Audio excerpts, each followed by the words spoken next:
Hello everyone, my name is Owen Coker, and in this video I'm going to go over the core concepts of large language models and explore how they got evolved over the years and to the ChatGPT we know of today. For this video, I'm assuming you have basic knowledge of linear algebra and how neural networks work, but I'm going to go over them briefly for sake of completion. So let's start with neural networks. A neural network is a system of layers that tries to mimic how human brain processes information. We begin with an input layer followed by one or more hidden layers and finally an output layer. The data flows through these layers, applies weights and biases, and the activation function to learn the patterns.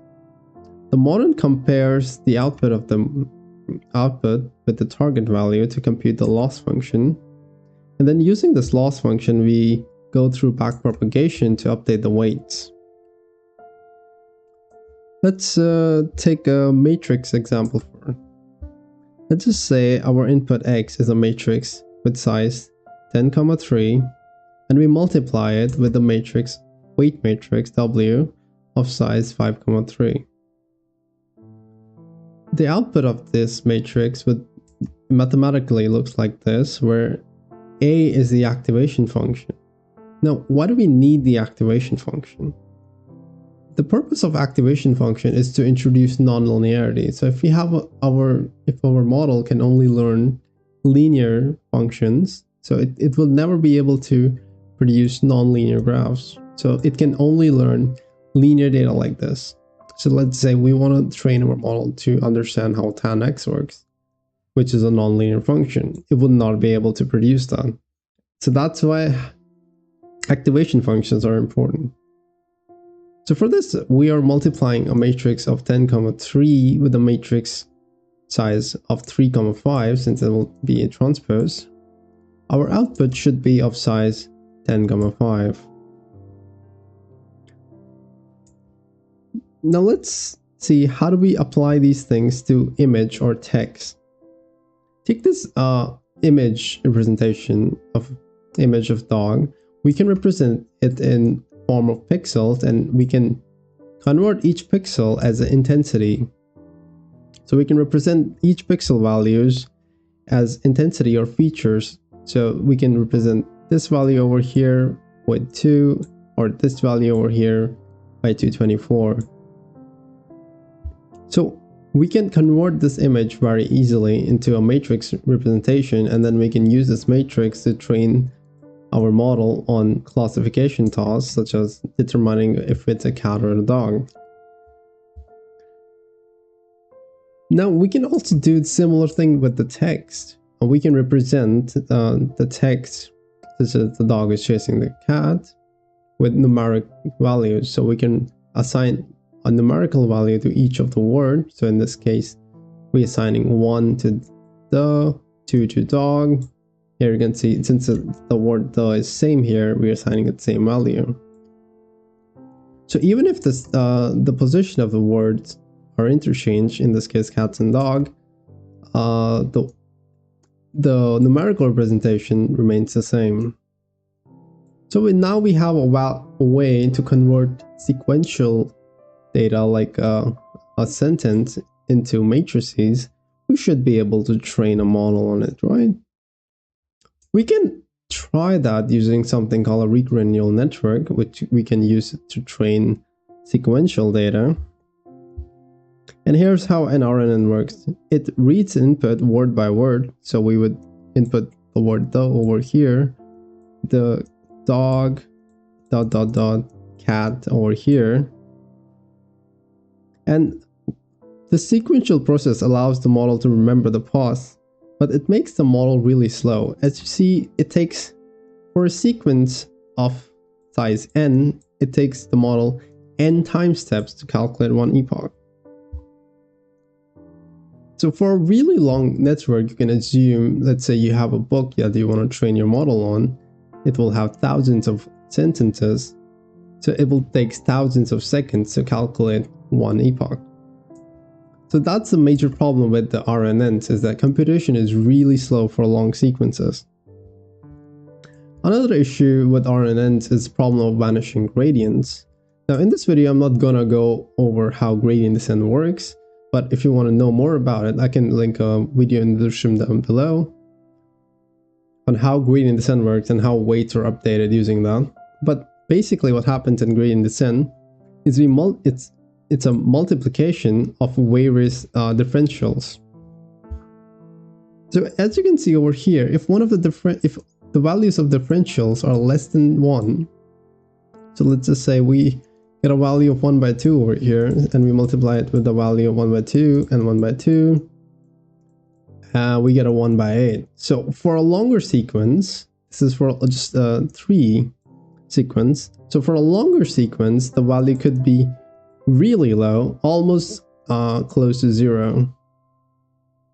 So that is the problem with vanishing gradients. I think, and similar thing can happen if the value is greater than 1. So if the value is greater than 1, so it's exponential, and it could go all the way to infinity, causing an exploding gradient issue. Another issue is that in text, it's very important to have a context. So a word you read like 200 sentences ago, it's still important. But RNNs struggle with keeping information about a long time ago due to their memory restrictions. A big breakthrough came in with the paper Attention is All You Need by Google Brain in 2017. This paper introduced transformer architecture, which completely renewed and the recurrent neural network architecture and relied solely on attention mechanisms. The transformer has two main components. One is decoder and the other part is called decoder. And since you can see the most of the layers of encoder and decoder are quite similar, we're going to focus first on the encoder side of things. So before the transformer can process the text, it needs to convert the text into vectors, something called embeddings. This is done by input embeddings. So each word or token gets mapped to a higher dimensional vector. So like we saw earlier, we can convert each of the word into a token ID, and each of these could be mapped on a higher dimensional embedding. In this case, the author chose the size of 512, which is called the model. So instead of processing words as a plain text, the model processes them as numbers or mathematical representation, which is very easy to manipulate and understand for neural networks. The transformers also don't have a built-in sense of word order. So as we know, it's important that the order of the words is important to understand the sentence, so that the word "the dog is chasing the cat" is different from "the cat is chasing the dog." That's where positional encodings comes in. The positional encodings represent the spatial pattern between each word and token that model can learn. This is a unique vector added to each embedding that tells the model where that word appears in the sentence. So these positional encodings are calculated using these functions over here. So what does this mean? So each of the even value of the matrix is assigned the sign values. So each of the 0, 2, etc. are assigned the sign function, and all the odd values over here are assigned the cost values. And we only compute the positional encoding only once, and we reuse it for every sentence and every time we are inferencing or training the model. So for the sentence "dog is chasing the cat," first we represent it in a higher dimension vector of using input embeddings, and then we add it to the positional encoding, which is also size 512, because you cannot add matrices of different sizes. They need to be of same size. So here you'll observe that the input embedding of the word the and this the is same, but the positional encoding of the words are different since they are at different positions. So these two are summed together to calculate the encoder input, which is also of size 512. So the next part you will see over here is the attention, which is the heart of the transformer. So let's go over the self-attention part first in order to understand multi-head attention. So self-attention allows the model to figure out which word in the sentence are most relevant to each other. So for example, the dog is chasing the cat. The model will pay more attention to the dog and chasing when it's trying to understand the word is.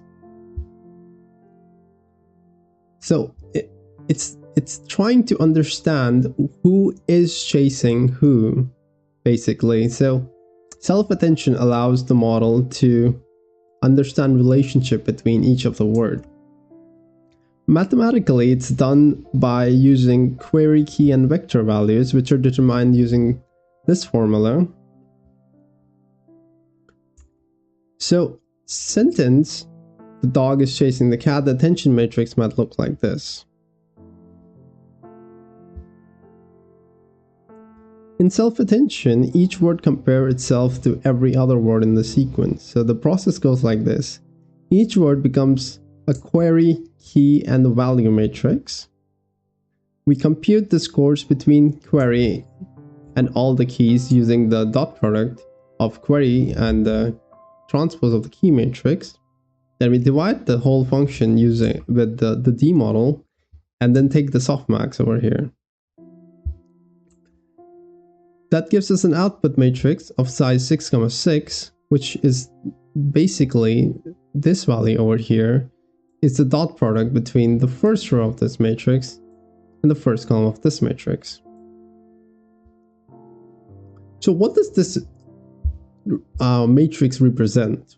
As you would observe, the principal diagonal values of this matrix is the highest among all the rows and columns. Why is that? That's basically attention between the word itself. So since these words are similar, the values along the principal diagonal would be the highest. So as you can see, the word the and the attention would be the highest between the dog and the dog would be the highest. So this matrix over here is trying to relate how each word is related to each other.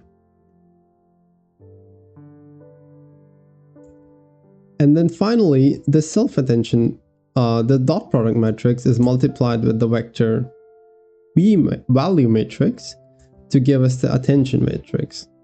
Now each row of this matrix not only captures the embedding or the position in the sentence, but also how each word is related to each other.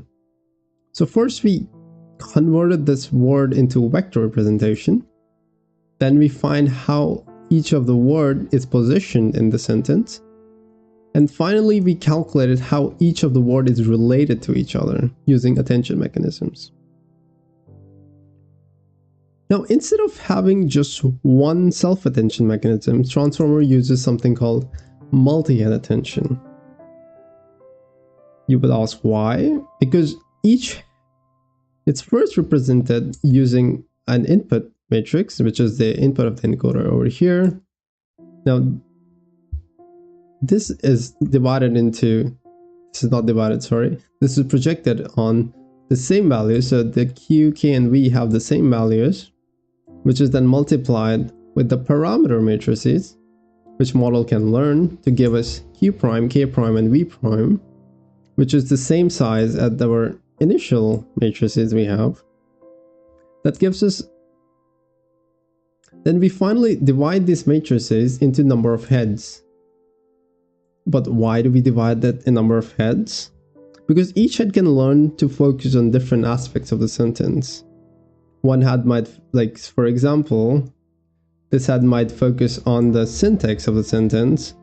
This head might focus on semantics, and this head could focus on some language dependencies.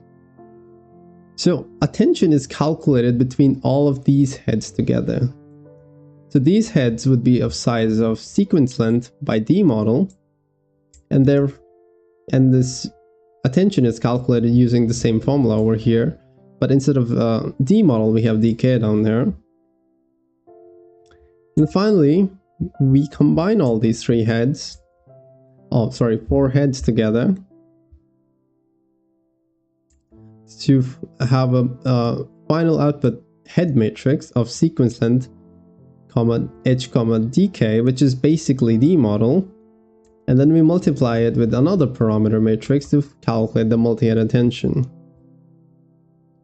All of these heads run in parallel and their outputs are concatenated and passed through the final linear layer. Now let's see how all of these normalization and add norm layers, why do we need this? So layer normalization helps stabilize and speed up training by keeping the data flowing through the network more consistently.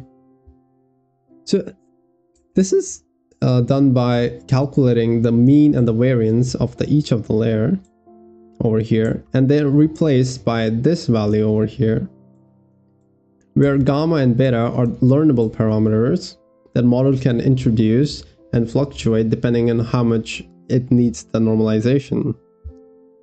Now, one way to interpret normalization is that without the normalization, the input to each layer can vary a lot, causing erratic gradients.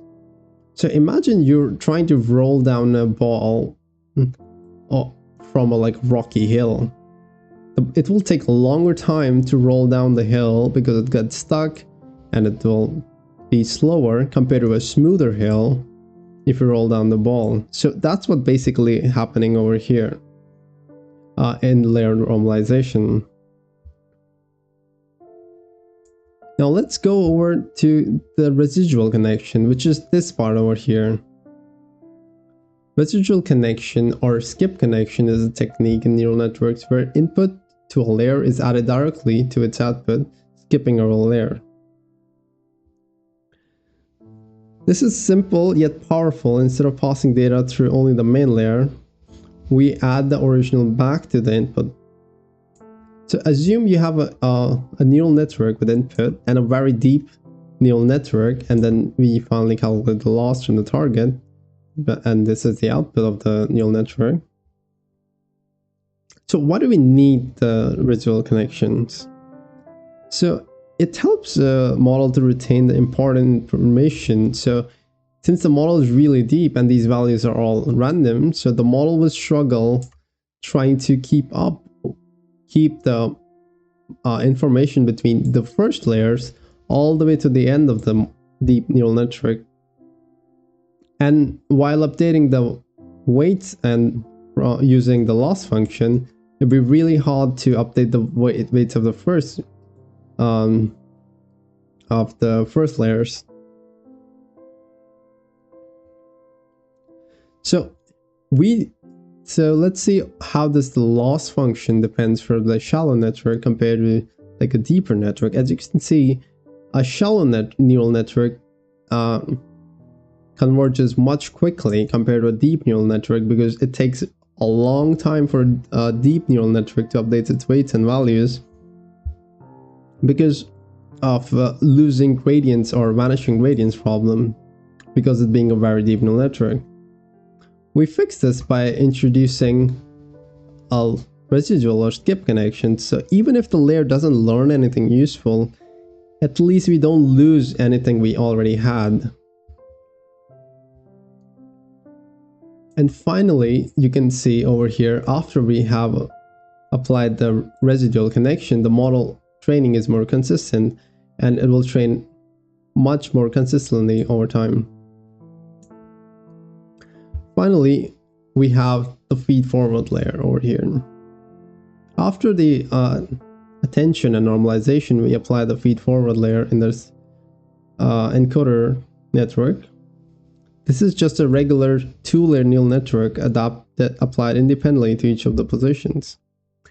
So it increases the model depth and allows model to learn more deeper understanding of the text that we learned in the attention mechanisms, as well as it introduces nonlinearity using the activation functions like ReLU or GLU in this case.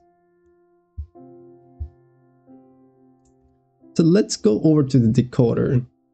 So as you see over here, we are getting an input from a decoder here, and we have an input from this attention net over here. This is known as cross attention. While encoder processes the input sentence, the decoder generates the output word by word, and it takes the encoder input and uses it alongside the words to predict the next token. Now, Docker contains all the same components of the encoder layer except for this layer over here called MOS multi-head attention. So what is the MOS multi-head attention?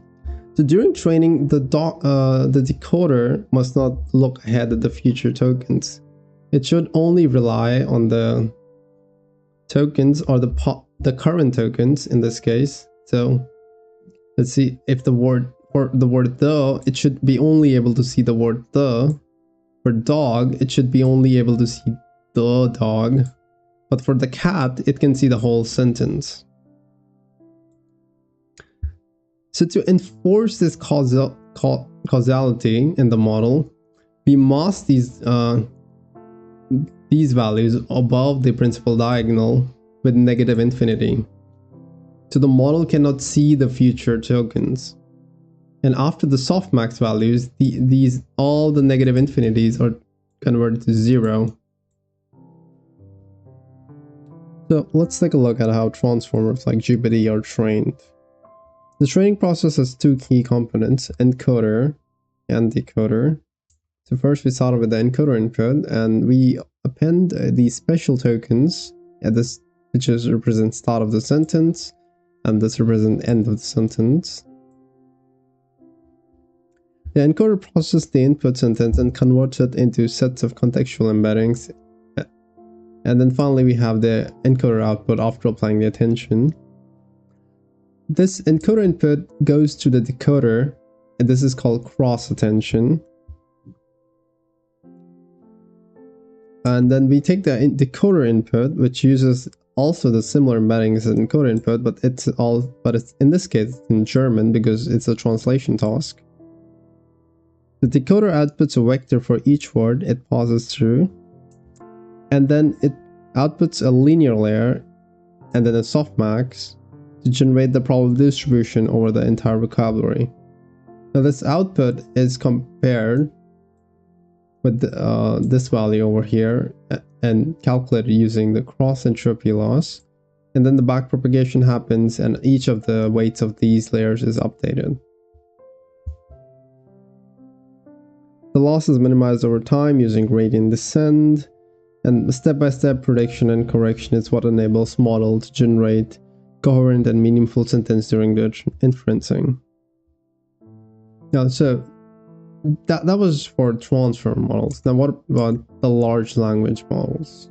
So there are two key differences between these two different model architectures.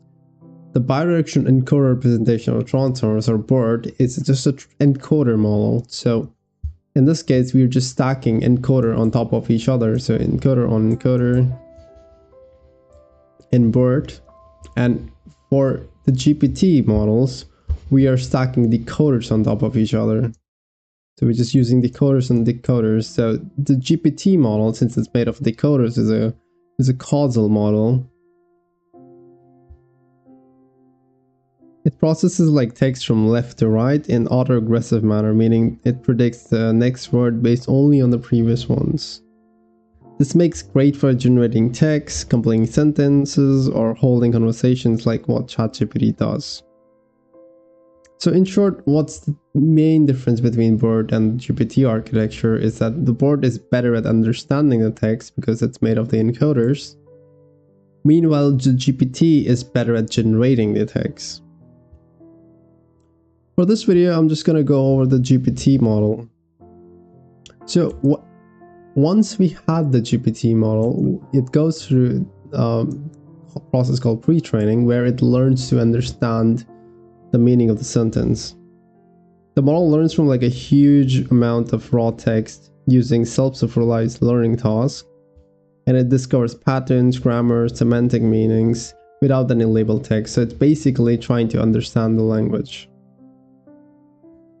After we have a pre-trained model, we use fine-tuning for our own specific purposes. So we would have a huge data set of label data, like for like question or answering, translation tasks, summarization, etc.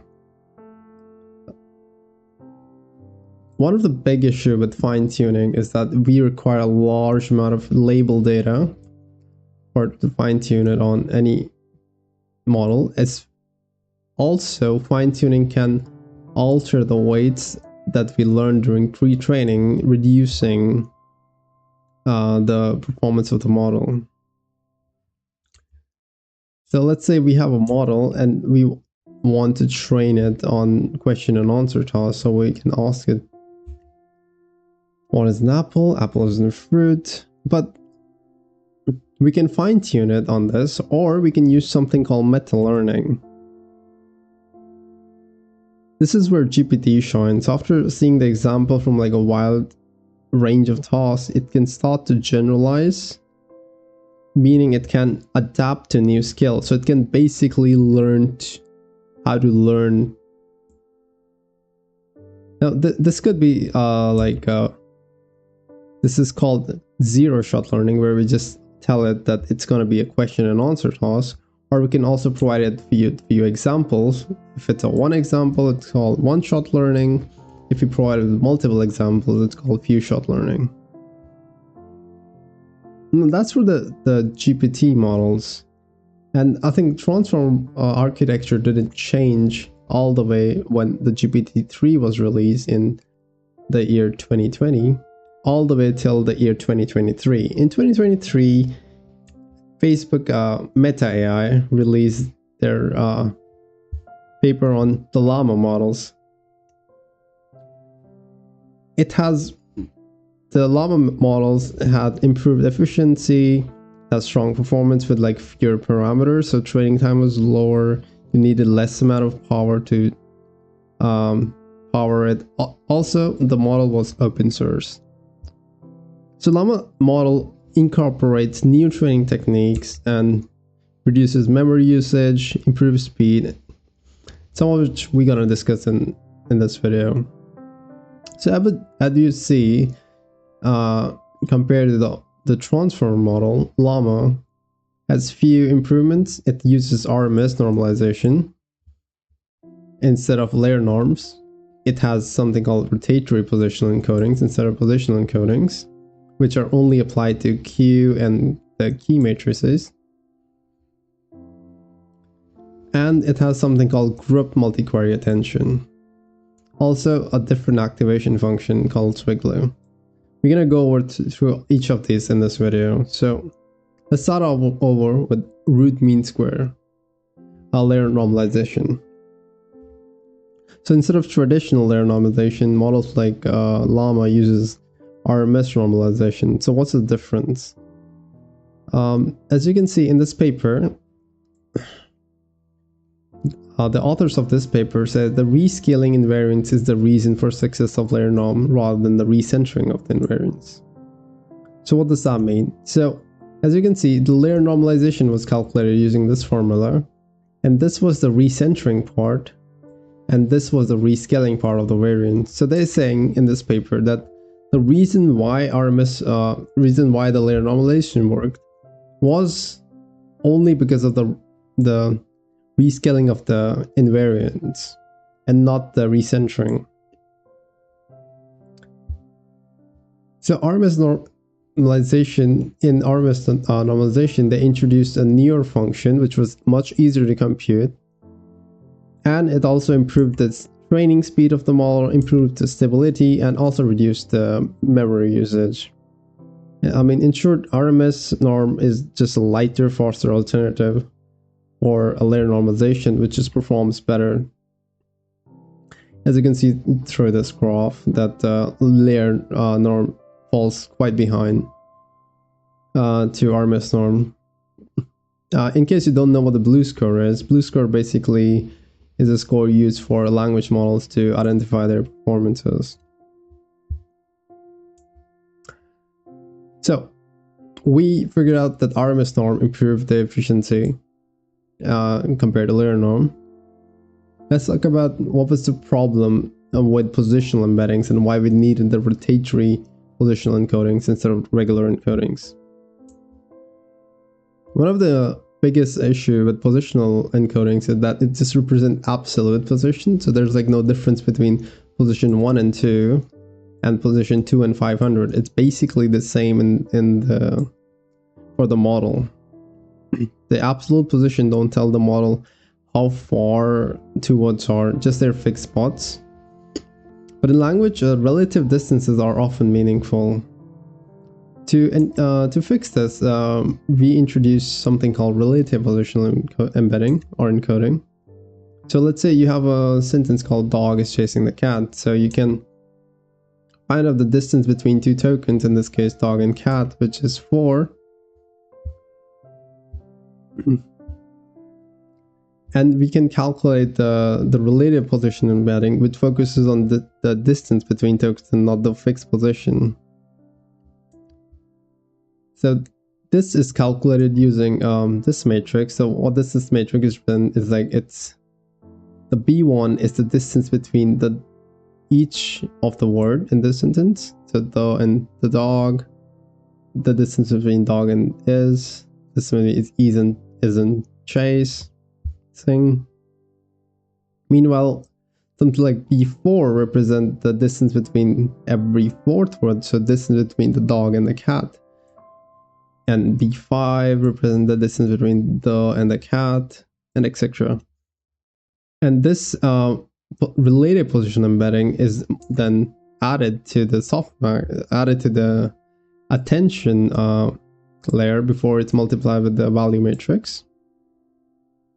Now there's like a big issue with the relative positional embedding is that it's very slow to compute. There's like, since we have to calculate this extra matrix in the attention step,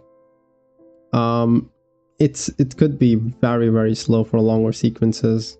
As you can see, for longer sequences, the relative positional embeddings falls quite behind compared to other embeddings. So, how could we improve this? A more advanced approach was introduction of rotatory positional embedding, or rope.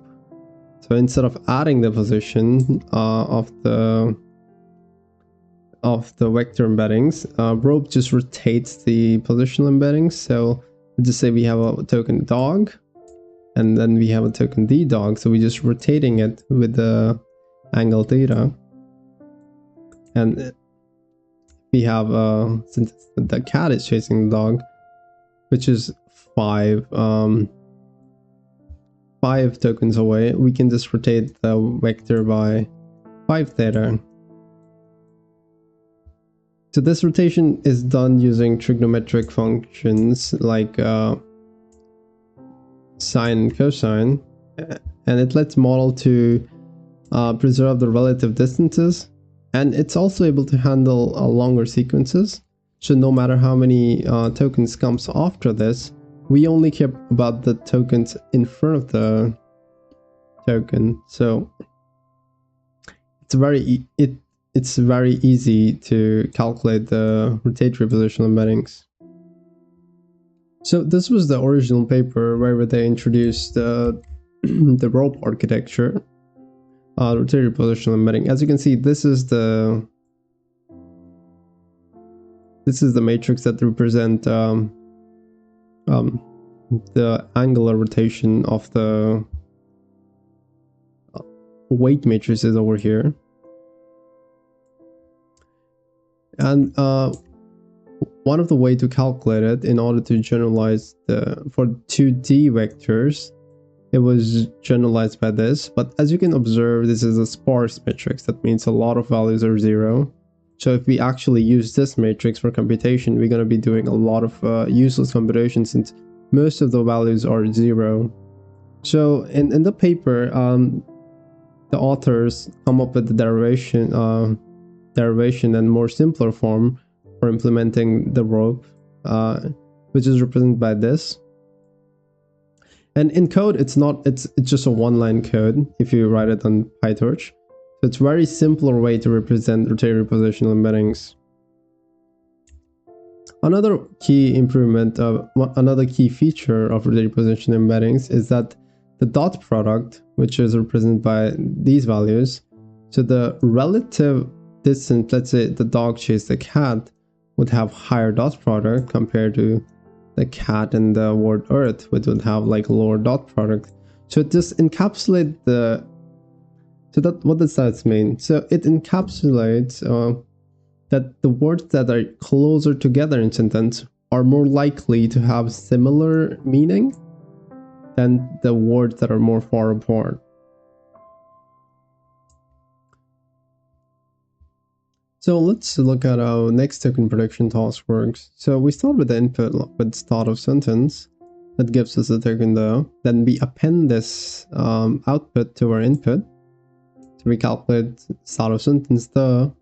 Gives us the next token that we appended to the input. And then we keep calculating it until we are reached end of sentence token. Now, one of the issues with this process is that in order to calculate the next token, we have to read through the whole sentence just to find the next token. Let's to find out more about this in detail, let's look at how attention mechanism works in next token prediction task. So we have our query matrix. We take the dot product with the key matrix over here, and we get the dot product matrix. Take the softmax, multiply it with the value matrix to get the attention. Then we do it for the next token, and the next, and the next, and the next. As you can see over here, the size of our dot product is increasing exponentially. And for the attention, since we have already calculated all these attentions, but we have to still go through them, like to calculating this, we have to go through all these, and to calculating the next one, we have to go all through 1 to 4, which is not necessary since we already calculated these. We don't really need all of this since we don't need to do all these calculations in order to just find the next token. There must be a more efficient way. Same for the dot product matrix. There must be a more efficient way to calculate the dot products. That's where KV cache comes in. So let's look at more intuitive way to understand this. So assume you're reading a sentence, once upon a time, blah, blah, blah. And in order to read the last word, you have to read all of the sentence all over again. Like in order to read the word, what comes next, you have to go through the whole sentence from the start till the finish just to read what comes next.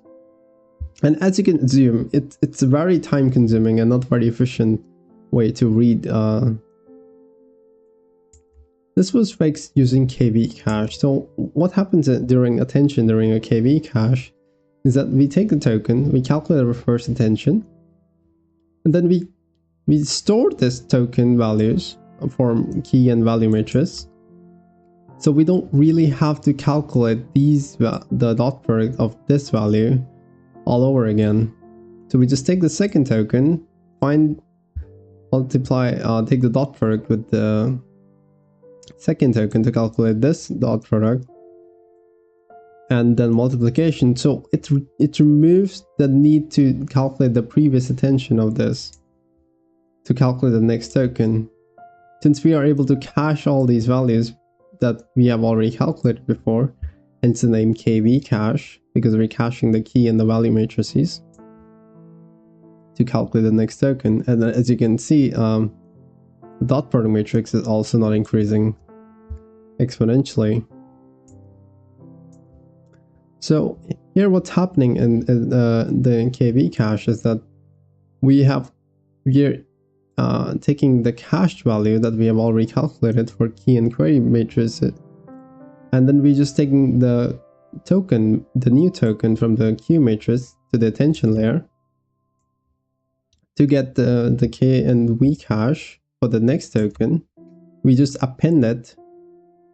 Once we calculate the attention and the dot product for this, we just append it to the next for the next values, and these values are then stored in the GPU for the prediction of the next token.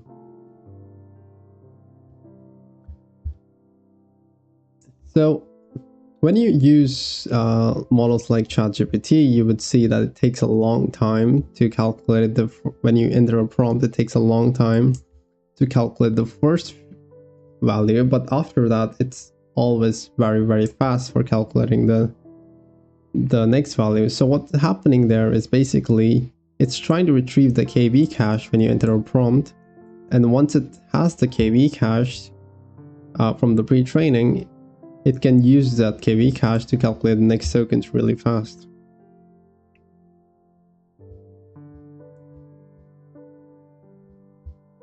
Let's talk about multi-query attention. It was introduced in this paper by the same author from the Attention is All You Need. So in multi-head attention, we have one-to-one relationship between each value in the key and the query matrices. What happens in the multi-query attention, it works on learning the diverse relationship between each layer by just using one key value and key matrices for all the queries.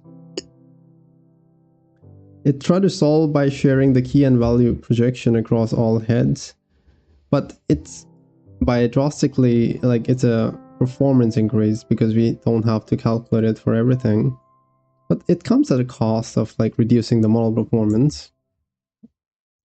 So let's see, multi-head attention gives the head its own key and value projection, which maximizes the representation capacity, but it also reduces the performance of the model. As you can see over here, the inference time for multi-head attention is substantially higher than for the multi-query attention.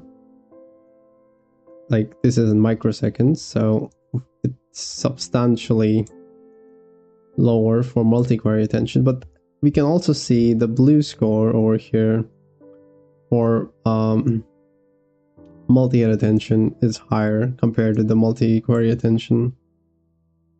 So even though multi-query attention improves the efficiency of the model, but it reduces the size of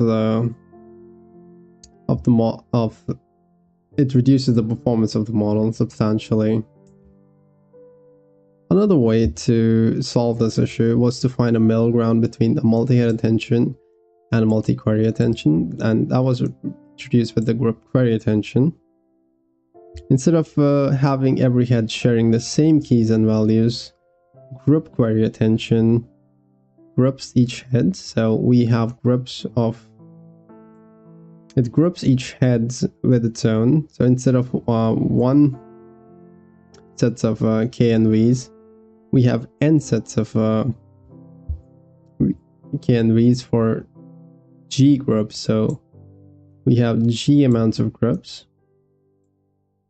for our value and key matrices. Here's more detail beyond the group multi-query attention. So it generalizes these two extremes by partitioning the each query heads into G groups. As you can see over here, for multi-head attention, all the parameter matrices for each of the key, query, and value matrices, as well as the output matrix, is d square. So total is 4d square. But in case of grouped query attention, we reduce the size by G groups. So even though